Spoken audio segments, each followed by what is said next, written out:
Tu te souviens de ce jeu vidéo où on incarnait un chevalier en armure qui affrontait des démons, des zombies et tout un tas de créatures cauchemardesques? Tout ça pour sauver une princesse et au risque de finir en caleçon, et ça s'appelait Ghouls and Ghosts. C'est moi, Maître Sega. Et voici Ghouls and Ghosts.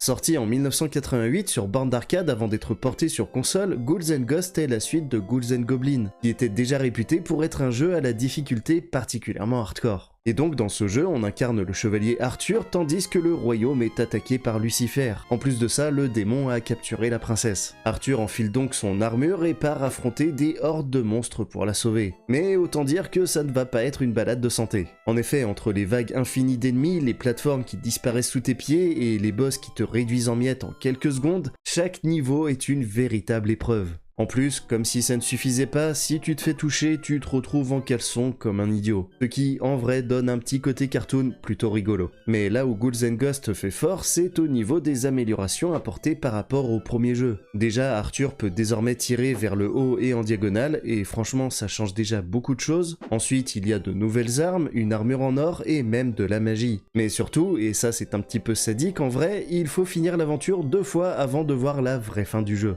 Et oui, en effet, une fois que t'arrives à bout du dernier boss, eh bien on t'annonce qu'il faut tout recommencer. Et autant dire que beaucoup de joueurs se sont arrêtés là, combien même ils seraient déjà arrivés au bout du jeu une première fois. Mais bon, malgré sa difficulté, Ghouls and Ghosts reste un monument du jeu vidéo, avec ses jolis graphismes, sa musique mémorable et son gameplay aussi addictif qu'exigeant. Alors dis-moi, toi aussi t'as rage quit avant de voir la vraie fin du jeu ?